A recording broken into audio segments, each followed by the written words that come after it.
Sur la première, 7h16, 4 jours après le Brexit, c'est donc toujours l'incertitude qui domine en Europe. Va-t-on assister au début de l'effondrement de l'Union ou au contraire à la refondation du projet européen? Et si refondation il y a, dans quelle direction doit-elle aller? Celle d'un renforcement des institutions communautaires ou plutôt celle d'un retour à plus de compétences nationales, plus d'Europe, moins d'Europe et surtout, quelle Europe pour demain? Voilà la question. Édition spéciale avec 3 invités jusqu'à 8h.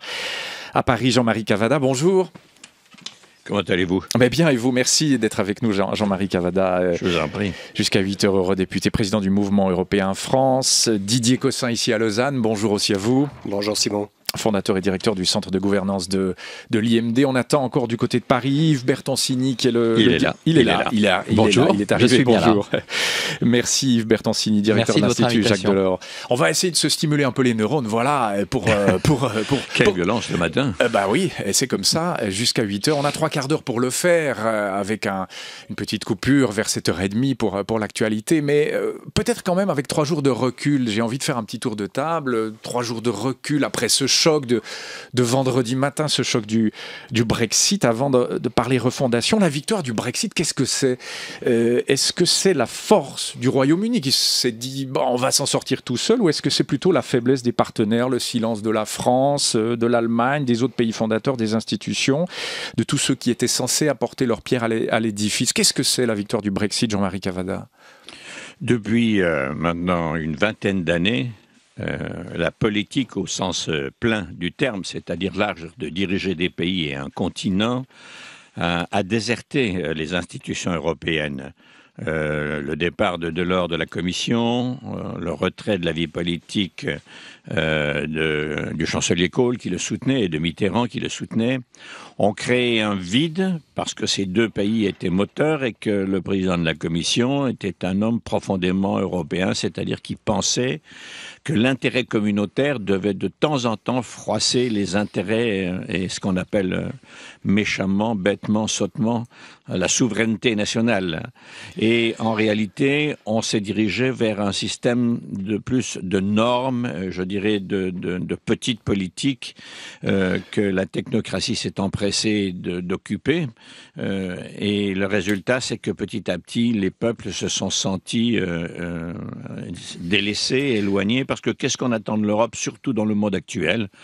On attend de l'Europe qu'elle nous protège de tous les points de vue. Les 3 grands sujets, à mon avis, qui motivent ces décisions et qui, dans d'autres pays d'Europe, motivent un scepticisme pour les uns et un anti-européanisme pour les autres, sont premièrement la question réfugiée et d'autre part la question migratoire. Il faut que cette question soit très clairement traitée. Le deuxième sujet, c'est que faites-vous pour améliorer l'économie et lutter contre le chômage? Par parenthèse, infléchir les politiques d'austérité dans un certain nombre de pays où elles sont très rudes, Grèce, Espagne notamment. Et je dirais, troisième chose, essayer de moraliser un maximum tout ce qui gêne en Europe, c'est-à-dire avoir une politique sociale, avoir une politique fiscale. Et nous n'avons pour l'heure ni l'une ni l'autre, malgré les efforts de Pierre Moscovici, qui quand même nous amène sur le chemin de la moralisation fiscale. Voilà. Alors faisons de tout ça une très bonne opportunité pour rebondir. C'est là où nous en sommes ce matin. Alors pour refonder l'Europe, vous avez dressé le tableau, Jean-Marie Cavada, trop de technocratie, pas assez de politique. Yves Bertoncini, à Paris, directeur de l'Institut Jacques Delors, vous faites le même constat. Au fond, il n'y a plus assez d'Europe politique, mais trop d'Europe technocratique, bureaucratique, voire même un peu trop libérale. On pourra en discuter notamment avec Didier Cossin. Et c'est ça qu'ont dit les 51,9% d'électeurs britanniques qui se sont exprimés pour le Brexit et que diront peut-être d'autres électeurs au sein de l'Union. C'est ça, Yves Bertoncini? Oui, mais précisément, avant de parler des autres électeurs au sein de l'Union, je voudrais rebritanniser un tout petit peu le débat, tout en étant d'accord avec ce que vient de dire Jean-Marie Cavada, mais je rebritanise le débat. En étant provocateur, on pourrait presque dire qu'au fond, le Brexit, c'est la fin d'un mariage d'intérêts, c'est le rejet d'une greffe qui n'avait jamais vraiment prise. Vous y allez fort, là. C'est vrai qu'il y a toujours eu des relations houleuses entre Londres et Bruxelles, mais enfin, une grève qui n'a jamais pris. Les uns y trouvaient leur intérêt. Je suis prudent. Oui, bien sûr. Pourquoi je suis prudent là-dessus? Parce que je crois que dans ce référendum, il y avait aussi d'autres sujets qui n'ont pas grand-chose à voir directement avec l'Union européenne, qui ont plus à voir avec la politique intérieure britannique d'une part et avec la mondialisation de l'autre. Mais si je reste sur les sujets européens, il y avait quand même, de la part de ce pays, un problème, un malaise si vif quant à son appartenance à l'Union européenne que même 2 ans après son adhésion, il avait déjà fait un référendum d'appartenance. 67% de oui, c'était pas la même chose. Oui, mais rappelons qu'il y avait déjà eu ce doute, qu'ensuite il y a eu évidemment la période Thatcher avec l'épisode du chèque britannique, ensuite un mariage d'intérêt sous le régime de la séparation, puisqu'il n'était pas dans l'euro, pas dans Schengen, toute une série d'exemptions. Donc je dirais que c'était le pays qui de toute façon était déjà le plus border edge, si vous me permettez cet anglicisme, le plus près de la sortie, et qui pouvait d'autant plus le permettre, et ça c'est l'autre élément britannique, que c'est un pays à qui d'abord l'Europe n'a pas apporté la paix, ils se sont glorieusement défendus tout seuls, croit-il d'ailleurs, contre le nazisme, n'a pas apporté l'état de droit, n'a pas apporté la démocratie, n'a pas apporté l'économie de marché. Quand on va parler des autres pays comme l'Espagne ou le Portugal, on voit bien qu'on est dans une logique tout à fait différente, et je termine, l'un des seuls pays qui, parce qu'il est une grande puissance avec un glorieux passé impérial qui induit peut-être une certaine nostalgie de la part des aînés, notamment, qui ont massivement voté pour sortir, qui pouvaient se dire, eh bien peut-être, j'ai une place à me faire seul dans le grand monde et en revenir au grand large, etc. Et voilà. Donc, encore une fois, parlons ensuite de la relance de l'Europe et de sa consolidation, d'ailleurs, plus exactement. Mais ne passons pas trop vite sur la spécificité du malaise britannique. Oui, et la grève qui n'a pas pris. Didier Cossin, vous avez entendu vos deux préopinants. Vous êtes l'homme de l'économie ce matin, fondateur et directeur du centre de gouvernance de l'IMD. C'est une grève qui n'a pas pris, et c'est ça qui s'est exprimé plus ou moins définitivement vendredi matin dans les urnes? Non, je m'oppose fondamentalement à ce qui vient d'être dit ici. On a une perspective très technique d'un problème qui est beaucoup plus fondamental. Ce qui est révélé pour moi avec le Brexit, c'est le manque de confiance dans les élites politiques et dans les élites économiques. Dans les élites politiques d'abord, il faut réaliser que David Cameron a mis son pays en jeu pour de la petite politique interne et qu'il a échoué massivement sur un problème de conflit d'intérêts. Et ce qu'on est en train de voir ici, c'est pas du tout une exception britannique, c'est une réalité politique mondiale où la population doute de l'honnêteté, de la gestion éthique de ses dirigeants. On voit la même chose au niveau des marchés économiques et je suis volontiers à en discuter aussi. Alors, c'est clair qu'on va en parler sur ce gap, ou ce fossé plutôt en français, entre les élites et le peuple, en tout cas, qu'on décrit comme ça. Bon, Jean-Marie Cavada, on va revenir vers vous. Vous avez posé le problème comme cette Europe trop technologique, trop bureaucratique. Qu'est-ce qu'il faut maintenant? Je vous pose la question simplement. Il faut moins d'Europe ou plus d'Europe? Est-ce qu'il faut une Europe plus protectrice, mieux régulée encore, avec plus de règles, plus généreuse peut-être, ou encore une Europe plus dépouillée, plus libérale, plus économe? Qu'est-ce qu'il faut? Vers quel cap faut-il se diriger maintenant? Je crois qu'il faut mieux d'Europe, c'est-à-dire les deux que vous venez d'énoncer. Il faut moins d'Europe dans les détails et plus d'Europe dans ce qui est essentiel. Qu'est-ce que c'est que cette union, si vous regardez bien? Naturellement, ses principes fondateurs étaient très clairs et d'ailleurs, leur actualité n'est pas dépassée. On a dit plus jamais ça, on voulait la paix. Et pour obtenir la paix, pour être sûr que les pays, quand ils avaient des adversités les uns contre les autres, n'allaient pas s'armer et continuer à se massacrer, on a mutualisé les sources économiques et les sources d'intérêt commun, l'énergie notamment, puisque ça a commencé comme ça par la CECA au début des années 50. Mais aujourd'hui, qu'est-ce que c'est que l'Europe? Eh bien, c'est une union de pays qui pensent qu'il y a un intérêt à s'unir pour résoudre les questions que chacun d'entre eux, tout seul, ne saurait pas résoudre. Et il ne faut pas perdre de vue cette affaire. Autrement dit, de quoi s'agit-il dans la mondialisation, qui est le nouveau paysage devant lequel l'Europe se trouve? Il s'agit, premièrement, de préserver sa libre circulation à l'intérieur des pays, ce qui a comme corollaire de construire sérieusement et implacablement ses frontières extérieures, ce qui n'est pas fait, vu que les pays membres de l'Union ont souvent refusé les moyens à l'agence chargée de le faire, Frontex, de pouvoir ériger des frontières extérieures contrôlées. Ça, c'est la première chose. La deuxième, il faut avoir une doctrine sur les migrations. Les réfugiés, c'est une chose. Moi, je pense que l'Europe doit être généreuse sur les réfugiés. C'est un continent qui a lui-même produit plusieurs millions de réfugiés sur les routes en un siècle, et par conséquent, nous sommes bien placés pour savoir ce que c'est. Mais je parle de la migration économique, qui est autre chose, sur lequel nous ne disons rien réellement, nous avons peur d'en parler, nous naviguons entre l'extrême droite et l'extrême gauche, et le sujet n'a pas été traité, il est sous le tapis. C'est en tout cas comme ça très nettement en France, c'est le cas en Italie, ça a été évidemment le cas en Grande-Bretagne, bien que la Grande-Bretagne ait une réglementation différente sur ce sujet, mais qui se sentait quand même un petit peu submergée. Et puis le troisième et dernier point, c'est tout le volet social et économique, et fiscal par conséquent, qui doit être traité. Voilà les trois urgences. On demande à l'Europe de régler dans le grand monde mondial, dans la grande mondialisation, une organisation continentale qui fait de nous une puissance et non pas, je dirais, une sorte de proie des grands prédateurs économiques mondiaux. C'est ça que nous devons faire, et ça veut dire plus d'Europe, et j'en termine, politique, c'est-à-dire quasiment fédérale, qu'on le nomme ou qu'on ne le nomme pas. Vous lâchez le mot du fédéralisme, oui. Mais naturellement, c'est pas un mot honteux. Les pays qui vont bien à travers le monde sont fédéraux. Le Canada, les États-Unis, l'Australie, l'Allemagne, etc. La Suisse. Il faut quand même voir la Suisse, qui est un très bel exemple, mais bien sûr, monsieur, vous avez bien raison. Et donc, il faut maintenant... Et le fédéralisme, c'est se mêler de l'essentiel et jamais du secondaire. C'est donc ça qu'il nous faut.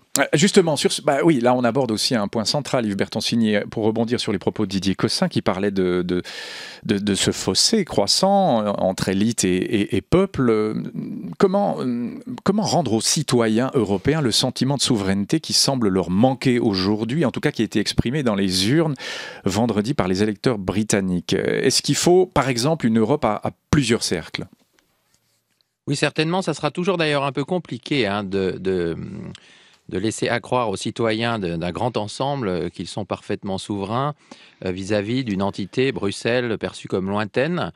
C'est un peu l'équivalent de Washington aux États-Unis. Les gens qui sont là-bas, lointaine aussi, parce que d'ailleurs, elle n'a pas autant de pouvoir qu'on veut bien le dire. Les compétences de l'Union européenne déterminent la vie des agriculteurs et des pêcheurs, sans aucun doute, mais elles ne sont pas aussi énormes que ce que les contenteurs de Bruxelles au Royaume-Uni ont bien voulu le dire. Enfin, quand on voit ce qu'est le Royaume-Uni, c'est presque d'ailleurs risible quand on y pense de laisser croire que le Royaume-Uni, qui n'est pas dans l'euro, pas dans Schengen, qui roule à gauche... Et qui n'est pas dans la Charte des droits. Qui est gouverné par Bruxelles. Donc la distance vis-à-vis du niveau fédéral, en effet, sera toujours irréductible, et d'autant plus que du point de vue du fonctionnement du gouvernement de ce niveau fédéral en Europe, il y a aussi un enjeu d'ancrage démocratique. Les parlementaires européens, évidemment, représentent cet ancrage démocratique, mais enfin, ils ne peuvent pas être 5000 non plus. Et donc, par définition, puisqu'ils sont 750 et quelques, 751, voilà, ils ont un lien avec les électeurs qui est plus ténu que celui d'un conseiller communal ou fédéral. Mais comment donner plus de démocratie? Oui, c'est ça. Une fois qu'on a dit ça, comment est-ce qu'on donne concrètement, pas seulement le sentiment aux citoyens européens que leur voix compte plus et est plus entendue? Comment faire? Alors, une fois qu'on a dit ça, d'abord, il faut repartir de la base. L'Union européenne, c'est une fédération d'États-nations, comme le dit Jacques Delors. Les États-nations y ont une part absolument déterminante. Les chefs des États-nations doivent incarner ce lien aussi avec leurs citoyens. D'une certaine manière, Cameron avait lui-même distendu le lien, puisqu'il a incarné l'image d'un chef de gouvernement expliquant que finalement... il n'avait plus tout à fait conscience de l'utilité de rester dans l'Union européenne, qu'il n'était ni pour ni contre, bien au contraire, et que finalement, dans les 3 derniers mois, il a quand même dit qu'il était pour. Mais il a joué un jeu très dangereux vis-à-vis de son peuple aussi. Qui mènent le bal, ils sont clairement identifiés, les chefs d'État et de gouvernement. C'est à eux de rendre des comptes. D'ailleurs, Cameron a rendu son tablier plus que de rendre des comptes. Et donc, le niveau démocratique, il passe aussi l'ancrage démocratique par les chefs d'État et de gouvernement qui incarnent le lien entre leur peuple et l'Union européenne, à condition d'assumer ce qu'ils font, ce qui n'est pas toujours le cas, et à condition aussi d'expliquer en quoi leur pays donc est représenté à bon niveau au niveau européen, alors aussi au niveau des ministres, bien sûr. Et encore une fois, il faut bien tisser, enfin renforcer cette dimension représentative nationale qui est tout à fait complémentaire de la dimension représentative proprement européenne, qui incarne particulièrement les parlementaires européens. Alors évidemment, ensuite, il y a d'autres enjeux au-delà de la représentativité, c'est les enjeux de transparence, puisqu'on est dans une démocratie de plus en plus ouverte, et donc la transparence des processus de décision, et là-dessus... plus de référendums, plus de modèles suisses, si je puis dire, Yves Bertoncini, pour l'Europe. Alors, le référendum, au niveau européen, il est utile dans le cas présent, quand il peut avoir un débouché clair pour le peuple qui vote. Là, il y avait un choix binaire. Les Britanniques ont voulu sortir, ils peuvent sortir. La difficulté, c'est que les référendums peuvent opposer des peuples. Et en réalité, c'est ce qu'est la marque de la période récente. La marque de la période récente, puisque vous me parlez de démocratie, ce n'est pas tellement le bon vieux clivage entre Bruxelles et les peuples. Bruxelles qui viendrait embêter tous les peuples les uns après les autres. Non, c'est un clivage entre peuples, qui est d'ailleurs très inquiétant. La crise de la zone euro, c'était un clivage entre les peuples qui pensaient qu'il y avait trop de solidarité vis-à-vis de la Grèce, de l'Irlande, du Portugal, donc par exemple les Finlandais, les Slovaques, les Allemands, et puis ceux qui pensaient qu'en échange, il y a eu trop d'austérité. Et donc, quand vous en êtes là et que vous recourez au référendum, soit il faut faire un référendum pan-européen, si vous prenez l'exemple suisse, à l'issue duquel tous les peuples votent, tous, et y compris les peuples, et aujourd'hui par exemple en Belgique et en Allemagne, qui n'ont pas de tradition référendaire, qui n'ont même pas la possibilité d'organiser des référendums. Donc ça, c'est quand même un saut conceptuel. Ou alors, vous faites voter seulement un peuple, ou deux, mais alors vous les opposez avec les autres. C'est un blocage systémique. Vous me tendez une magnifique perche, parce qu'on va y revenir, on va juste reprendre quelques nouvelles de l'actualité, mais on va revenir dans quelques instants. Ce référendum pan-européen, un certain Emmanuel Macron, futur candidat à la présidentielle française, le propose justement. Il en a discuté avec des journalistes ce week-end. Jean-Marie Cavada, Yves Bertoncini et Didier Cossin se retrouvent dans 2 minutes, juste après le rappel des titres, et on parle de ce projet d'Emmanuel Macron et de comment refonder l'Europe, et puis peut-être que si on a le temps, on parlera un peu de la Suisse aussi. À tout de suite, 7h32, Julien Bangerter, le rappel de l'actualité. Nous avons le droit de gouverner, déclaration hier soir du leader de la droite espagnole, Mariano Rajoy. Sa formation, le Parti populaire, a remporté les nouvelles élections législatives. Le PP obtient 1/3 des suffrages, c'est mieux qu'en décembre, mais encore loin de la majorité au Parlement. Une coalition pourrait toutefois être formée avec les centristes de Ciudadanos et quelques partis régionaux. Du côté de la gauche espagnole, on fait grise mine. Le Parti socialiste, deuxième, mais loin derrière le PP, perd 5 sièges. Quant à l'alliance anti-austérité emmenée par Podemos, elle stagne. Une déception selon le chef de Podemos, Pablo Iglesias. Un lundi après Brexit sur l'Europe, Angela Merkel reçoit aujourd'hui ses homologues italiens et français. Selon l'entourage de François Hollande, Paris et Berlin se seraient déjà mis d'accord sur la manière de traiter la sortie du voisin britannique.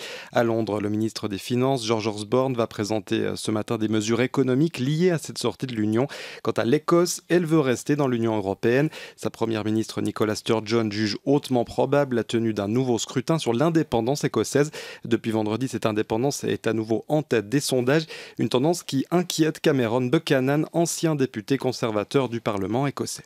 Je pense qu'il y a beaucoup de gens qui sont contre un référendum. Au point de vue fiscal, on sera vraiment foutu. L'argent qu'on reçoit ça de l'Angleterre, on reçoit ça du marché commun. On va avoir plusieurs années d'austérité si on a l'indépendance. Parce qu'on fait partie toujours du Royaume-Uni. Alors, je ne crois pas que le marché commun accepte l'Écosse tout seul.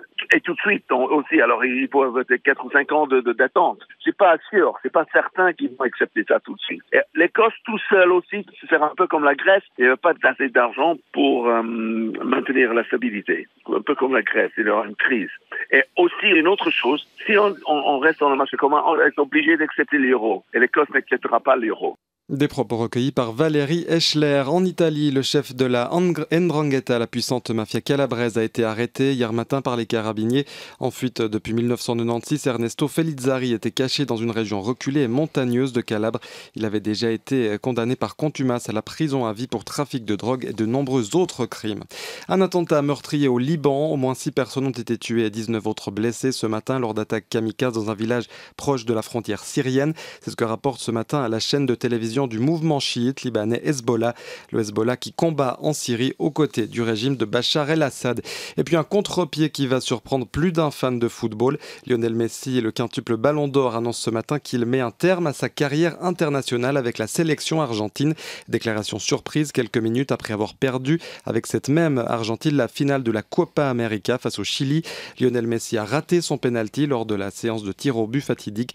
Capitaine jusqu'ici de cette sélection argentine, il est âgé de seulement 29 ans. C'est tôt pour une retraite internationale. Merci Julien Bangerter, édition spéciale jusqu'à 8h. Comment refonder l'Europe? Nous sommes avec Jean-Marie Cavada et Yves Bertoncini à Paris et Didier Cossin ici à Lausanne. On le disait, c'est pas tant entre Bruxelles et les autres capitales qu'il faut remettre la courroie d'entraînement, mais plutôt entre les peuples eux-mêmes. Alors on le disait, on l'évoquait il y a un instant, Emmanuel Macron a estimé, donc probable candidat à la présidentielle française, jeune ministre. Oui, on n'a pas l'année quand même. On ne sait pas si c'est 2017 ou 2022. Oui, on ne sait pas, vous avez raison Jean-Marie Cavada. Il ne l'a pas encore précisément, enfin on sent poindre ses intentions. Il a estimé samedi, et ça c'est assez intéressant parce que ça rebondit sur ce que disait Yves Bertoncini, que l'Europe devait construire un nouveau projet avant de le soumettre à référendum à l'échelle européenne. Ça c'est du jamais vu, pan-européen. Didier Cossin, pour aussi suivre votre raisonnement de ce découplement entre le peuple et les élites, un référendum, ça c'est hyper démocratique,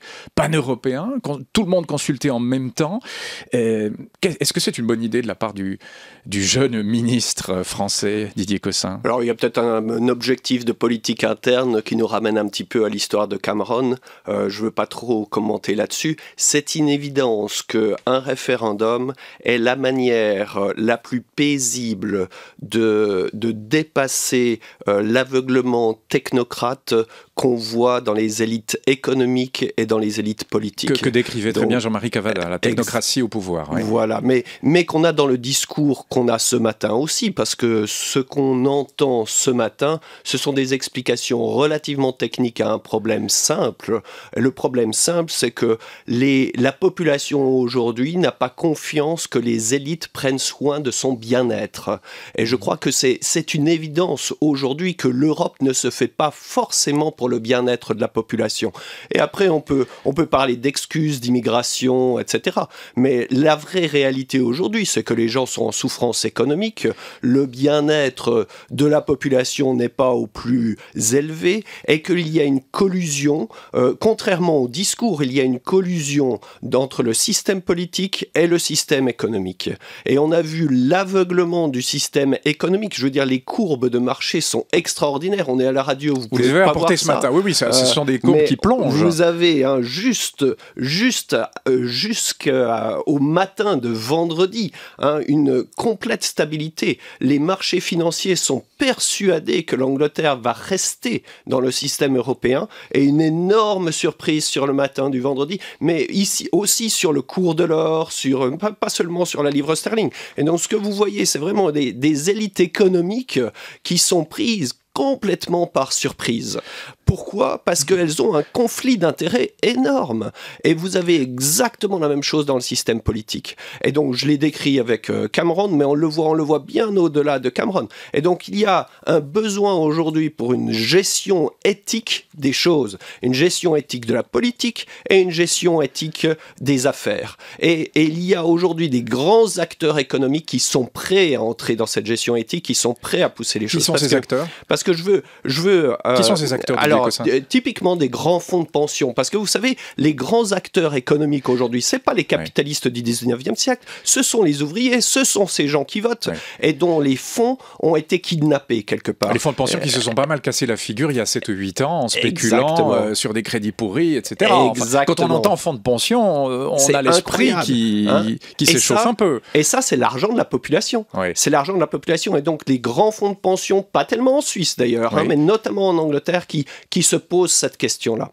Et donc, je pense qu'il y a vraiment une révision à faire du système là-dessus. Alors, passionnant ce que vous nous dites là, Didier Cossin. Pour revenir sur l'idée de Macron, mais qui peut être une idée partagée par d'autres, Jean-Marie Cavada, c'est pas un référendum immédiat, mais un débat démocratique qui durerait quelques mois peut-être, un vrai débat politique qui déboucherait ensuite sur une consultation large, pan-européenne. Est-ce qu'il faut faire ça, Jean-Marie Cavada, pour refonder l'Europe ? Avant de faire l'ordonnance, il faut voir très précisément maintenant la nature du mal. Et il faut bien voir qu'en dehors du fait que les décisions européennes ont été plutôt de niveau moyen et s'occupant davantage du détail que de l'essentiel. Je vous rappelle qu'il n'y a toujours pas d'armée européenne alors que l'Europe est attaquée. Il n'y a pas de FBI non plus. Oui, je vous rappelle qu'il n'y a pas de collaboration policière systématique et automatique pour les échanges d'informations entre les services de renseignement et les services de police. Ça redonnerait confiance à la population européenne si ces choses existaient, Jean-Marie Cavada? Je vous rappelle que le parquet européen fonctionne à mi-mesure et naturellement, ça redonnerait confiance. Pourquoi? Parce que je l'ai dit tout à l'heure, l'Europe n'a de sens pour les citoyens que de deux manières. C'est si ça améliore leurs conditions et surtout si ça les protège. Parce que un peu partout en Europe, les gens se sentent menacés par la mondialisation et en réalité, c'est beaucoup plus important que ça. C'est pour ça que je vous disais qu'il faut regarder le diagnostic avant de délivrer l'ordonnance. En réalité, c'est la fin de l'après-deuxième guerre mondiale. C'est la fin. C'est fini. C'est quelque chose de tout à fait nouveau qui arrive et c'est ce qui appelle un gouvernement beaucoup plus résolu de l'Europe qui ne s'occupe que de l'essentiel dont je viens de vous parler, c'est-à-dire objectivement tout ce qui peut protéger du point de vue militaire, du point de vue de la sécurité intérieure et des frontières et du point de vue économique et social, les citoyens. Le reste, les États sont capables de le faire. Laissez-moi encore dire deux petites choses. Je voyais Didier Cossin hocher la tête. C'est pas seulement la fin. Je pense qu'il faut, évidemment, c'est une fin, mais c'est aussi un début. Et je crois que ce qu'il faut aujourd'hui, c'est définir ce début. Je pense qu'il faut sortir de tous ces discours d'histoire d'il y a 20 ans sur l'Europe, etc. Je pense qu'il faut définir quelque chose de nouveau. Et ce quelque chose de nouveau, il est pas technocrate. Il est vraiment sur. Donc pour vous, il ne faut pas plus d'armées, il ne faut pas une armée européenne, pas une gouvernance européenne. Une armée européenne, c'est très bien, ça dépend comment elle est faite. Là encore, toutes ces questions technocrates sont moins intéressantes, à mon avis, que comment on contribue à la population. Alors, je vous laisse reprendre, Jean-Marie Cavada. L'un est tout à fait dépendant de l'autre. Franchement, il ne faut pas tourner autour du pot. Actuellement, il y a des opérations au Proche et au Moyen-Orient et il n'y a pas de défense européenne. Donc, on voit bien que c'est une nécessité, mais on peut l'accepter ou pas l'accepter. Ce que je voulais dire, c'est tout à fait autre chose. Nous sommes dans une période où le nationalisme a progressivement recouvert l'opinion publique en Europe. Il faut bien voir que la plupart des partis démocratiques dans les pays membres de l'Union lorgnent vers leurs extrêmes, la droite vers l'extrême droite, la gauche vers l'extrême gauche, de telle sorte que petit à petit, l'extrême gauche prend le dessus sur la gauche et l'extrême droite sur la droite, à l'exception vaguement perçue de ce qui vient de se passer ce week-end en Espagne, où pour faire un gouvernement d'ailleurs, ça va être à nouveau assez difficile. Il y a donc une grande instabilité. Et moi, ce que je voudrais dire, c'est que ça suffit la critique des élites. C'est extrêmement dangereux. La dernière fois que nous en avons eu peur, c'était dans la deuxième moitié des années 30. Soyons extrêmement prudents et corrigeons de l'intérieur par l'action politique ce qui éventuellement n'irait pas à l'extérieur par le discours ambiant des élites. Mais comment faire, Jean-Marie? La meilleure manière de lutter contre ce nationalisme. On laisse terminer Jean-Marie Cavada. Didier Cossin, je vous donne la parole. Merci, monsieur. La manière de le faire, c'est de corriger par l'action ce que le vocabulaire peut avoir d'excessif. Mais de quoi se nourrissent les partis extrémistes? De ce que nous entendons là, c'est-à-dire les élites et la technocratie. La technocratie bruxelloise, que l'on peut condamner dans la mesure où elle prend des décisions qui ont beaucoup irrité. On ne doit rien changer à cette machine, Jean-Marie Cavada? Mais cette machine, monsieur, c'est 30 000 hauts fonctionnaires, c'est-à-dire la moitié moins de ce qu'il y a pour diriger la ville de Paris. Donc tout ça, ceci est faux. Ce qui a été exact, c'est que la politique a déserté. Alors quand la politique déserte, la nature ayant horreur du vide, eh bien la machine s'installe dedans. C'est la faute des dirigeants. Qu'est-ce que c'est que l'Europe? Regardons-le bien et j'en termine. Ça n'est pas un monstre, une araignée cachée à Bruxelles. Les patrons, ce sont les dirigeants des pays. C'est nous qui les avons élus. Oui. Donc c'est à ça qu'il faut faire attention. Alors Didier Cossin et ensuite Yves Bertoncini. Juste une réaction brève, Didier Cossin. Sur le fond, soyons d'accord, la montée des nationalismes est une horreur, et c'est une horreur qui est liée au manque d'intégrité qu'on voit dans l'ensemble. C'est-à-dire que le succès de gens comme Trump, le succès de gens comme Le Pen, etc., c'est qu'ils donnent l'impression l'expression d'une certaine intégrité personnelle. Et ça, c'est effectivement une horreur. Ça, c'est effectivement une horreur. Je vous arrête pour vos auditeurs français. Et donc, à l'heure d'aujourd'hui, ce qui manque au niveau... Écoutez, je vous ai laissé le temps de vous exprimer. Je pense que c'est à vous de m'exprimer maintenant. C'est moi qui gère ce débat. Si je puis... Jean-Marie Cavada, une petite incursion et on redonne la parole à Didier Cossin. Je dis, monsieur, votre invité en studio là, cite Le Pen. Je ne vois pas où est son intégrité. Elle est sous le coup de 3 instructions judiciaires. Alors soyons un peu prudents et ne généralisons pas. Soyons très clairs, ce que j'ai dit, c'est qu'elle donnait un semblant d'intégrité. Je suis bien d'accord avec vous, mais la population le voit comme un semblant d'intégrité. Alors on va pas s'arrêter sur...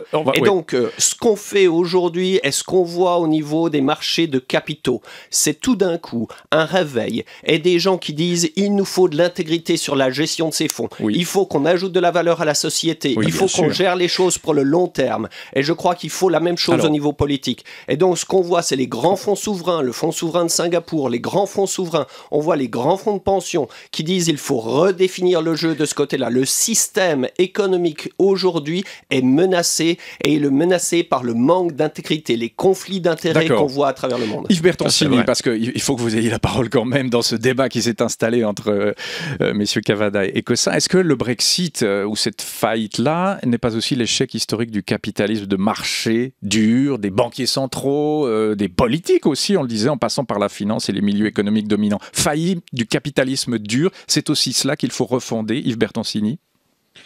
Et si tel est bien le cas, là aussi, il y a quand même une dimension britannique non négligeable. La City, bien sûr. Une colère des populations qui s'expriment depuis la grande crise économique, financière et qui est devenue sociale et même politique en Europe. C'est un vote contre la City qui s'est exprimé vendredi matin aussi. La défiance vis-à-vis des élites politiques et financières nationales est profonde, naturellement. On la voit s'exprimer au-delà du Royaume-Uni, mais on la voit particulièrement s'exprimer au Royaume-Uni, mais vous la trouveriez aussi en Irlande, où les Irlandais en ont quand même assez de devoir payer pendant 2 générations les errements de leur banque, idem pour les Espagnols, du reste. Et donc oui, il y a cette colère, et il ne faut pas passer trop vite là-dessus. Et d'ailleurs, sur ce sujet, l'Union européenne a donné des réponses, puisqu'elle a mis en place ce qu'on appelle techniquement une union bancaire, qui n'est rien d'autre que la mise sous un contrôle effectif et dur des grandes banques par la Banque centrale européenne. Deuxièmement, le fait que si jamais ces banques venaient à nouveau à faire faillite, elles paieraient elles-mêmes par leur propre turpitude. Sur un sujet comme celui-ci, l'Union européenne a tout à fait donné la preuve du fait qu'elle pouvait réagir contre les excès de la finance folle. Et j'ajoute que si, par exemple... Donc on ne change pas le modèle, là. Si, par exemple, les Grecs ont souhaité rester dans l'union monétaire après avoir été tentés de refuser le plan d'austérité très dur qui leur avait été concédé, c'est parce qu'ils ne voulaient pas non plus, en revenant à la DRAC, s'exposer à nouveau au ravage de la spéculation financière internationale. Et donc, il y a, au niveau européen, des outils qui existent, l'union monétaire d'un côté, l'union bancaire désormais, pour essayer de tenir en respect cette finance folle, cette finance dérégulée. Ceci étant, cette finance, elle est internationale et donc il est difficile effectivement de la contrôler. Et je dirais que au Royaume-Uni, ce qui s'est exprimé, ce n'est pas tant seulement une révolte des peuples, enfin du peuple contre les élites. Attention avec cet argument, il n'y a pas 48% d'élites au Royaume-Uni qui ont voté pour le maintien. Il y a même eu un vote, à mon avis, assez contradictoire, parce que dans ce vote, il y a à la fois un rejet des élites politiques et financières londoniennes, et puis au-delà, je peux bien dire européanisé, voire même mondialisé, pourquoi pas, le rejet d'une ouverture économique, la mondialisation, d'une ouverture culturelle aussi, l'immigration. Mais il n'y a pas que cela. Il y a une partie des élites économiques et financières britanniques qui, elles, ont rejeté l'Union européenne pour reconquérir une liberté d'action dans le grand large. Une partie des hedge funds basés à la City, que moi j'ai entendu me dire vivement qu'on ait quitté l'Union européenne pour retrouver toute notre liberté commerciale, pour que l'Union européenne ne vienne plus limiter nos bonus et qu'on puisse faire du cash avec les pays émergents. Et donc ça ne va pas être facile de donner un débouché à ce vote, parce qu'en réalité ce vote-là, ce vote négatif pour la sortie de l'Union européenne, il était lui aussi très contradictoire et signifiait une combinaison de rejet populaire, mais aussi de calcul d'une certaine élite financière et économique britannique en faveur d'un plus grand libéralisme non entravé par les normes européennes et qui pourra s'exprimer davantage dans le grand large de la mondialisation. Comment réinjecter un peu d'optimisme dans ce système, Jean-Marie Cavada? La plupart des gens pensent que ce que la crise ne leur a pas pris, ce sera peut-être la nouvelle économie, les robots qui vont leur prendre cette Europe-là. Comment réenchanter aussi du point de vue économique cette Europe dans 10, 15 ou 20 ans? Quel modèle faut-il proposer, Jean-Marie Cavada? Je crois qu'il faut démarrer tout de suite sur quelque chose de nouveau. D'ailleurs, votre invité en studio y faisait allusion. Je partage cette idée que c'est la fin d'une époque et le début d'une autre. Il faut regarder devant. Les peuples ont besoin d'avoir une direction d'avenir. Ça, c'est tout à fait important. Les gens ne sont pas sots. Ils peuvent accepter des sacrifices à condition que le paiement de ces sacrifices leur apparaisse prometteur pour l'avenir, pour eux et pour leurs enfants. C'est quand même logique, ça. Et au fond, comment? Bien, moi, je crois que dans le moment où la technologie, la circulation de l'information et je dirais au fond maintenant la politique numérique, tout ce qui arrive maintenant à disposition des citoyens, eh bien ça suppose qu'une organisation européenne volontaire, basée sur la base du volontariat, décide de traiter les grands sujets géopolitiques qui permettent de protéger les nations qui sont membres de l'Union. Je tiens beaucoup à cet effet protecteur qui est aussi un effet prometteur pour l'avenir. Autrement dit, il faut vraiment qu'une demi-douzaine de sujets régaliens soient le carnet de route, la fiche de route d'une organisation politique qui se superpose à l'Union économique. On voit bien qu'il y a deux types de pays, ceux qui aspirent à échanger par un commerce beaucoup plus libre, une sorte de grand marché unique, dans lequel d'ailleurs les Britanniques pourraient d'une certaine manière trouver tout ou partie de leur place. On revient à l'idée d'une Europe à plusieurs cercles, là. Oui, bien entendu. Oui, c'est ça. Bien entendu. Mais je crois que c'est immanquable. Franchement, je crois que c'est vraiment ce qu'il ne faut pas manquer maintenant dans le virage que cette déflagration nous propose. Vous voyez ça aussi comme ça, Didier Cossin, une Europe à plusieurs cercles, un peu à la carte, quoi. Oui, ça me convient aussi.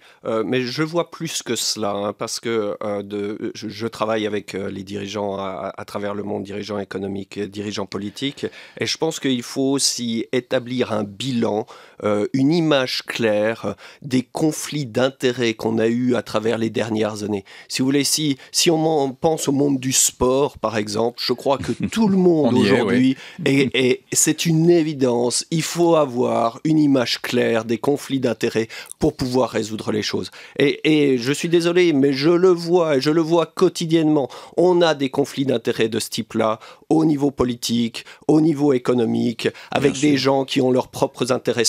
Et donc, il faut établir un premier bilan afin de pouvoir baser l'optimisme sur quelque chose de sain.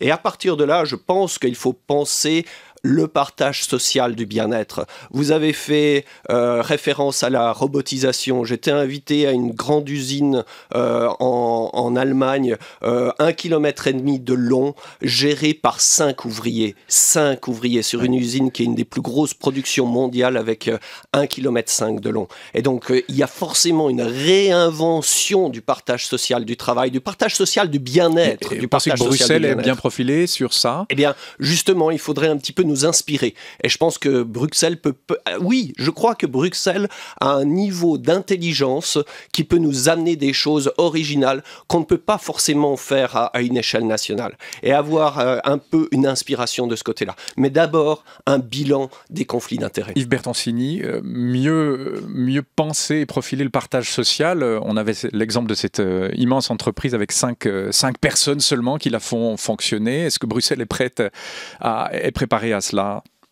Bruxelles a très peu de pouvoir pour intervenir dans le détail. On en revient à ses compétences limitées, des compromis sociaux passés entre ses États membres.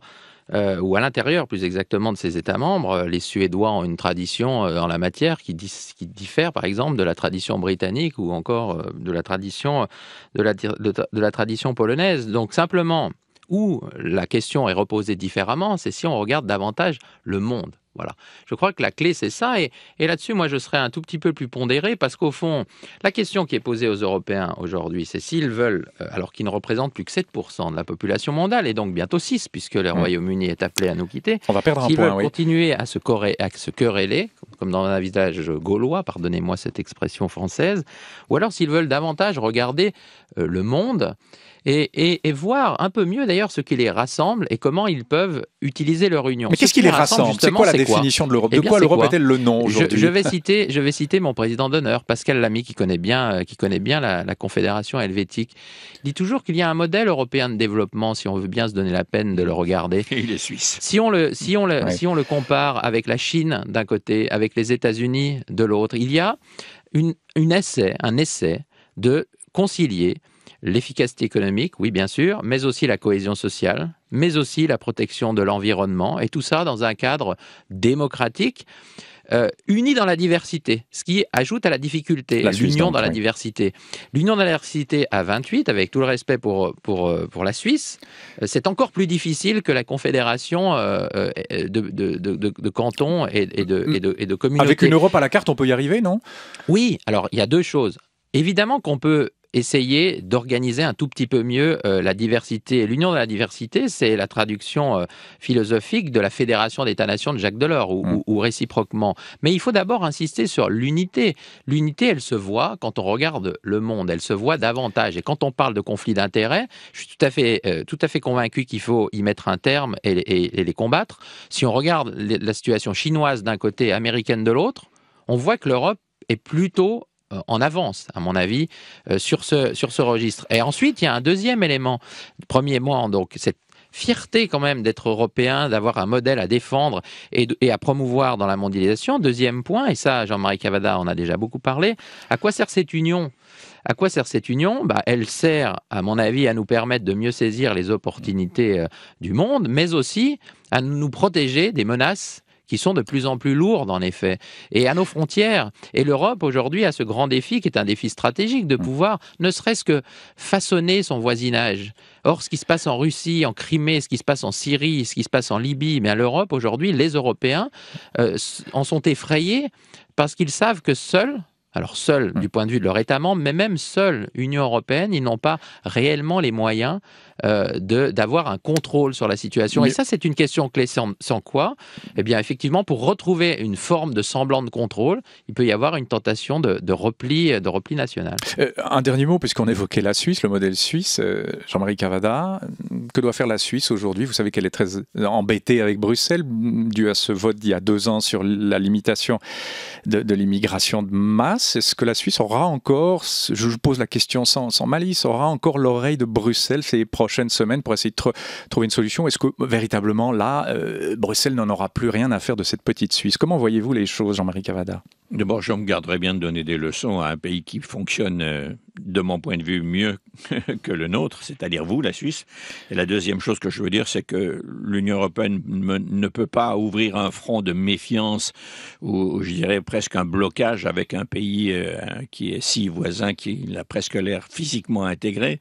Et donc, oui, je pense qu'à un moment ou à un autre, la question va être remise sur le tapis. Au moins, ce serait une occasion de fournir à l'Europe un succès pacifique. Et c'est toujours ça de prix, et ce serait bien agréable. Ouais, ça c'est intéressant ce que vous dites. Au fond, Bruxelles aurait tout intérêt à négocier avec la Suisse. Didier Cossin, vous qui êtes... On voit pas bien la menace venant de la Suisse, même en termes d'immigration.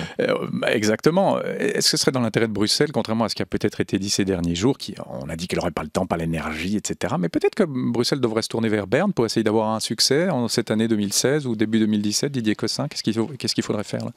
Pourquoi pas? Je ne pense pas que ça fera beaucoup de médias européens, mais je pense que c'est une bonne chose pour la Suisse et une bonne chose pour l'Europe d'arriver à un accord de ce côté-là.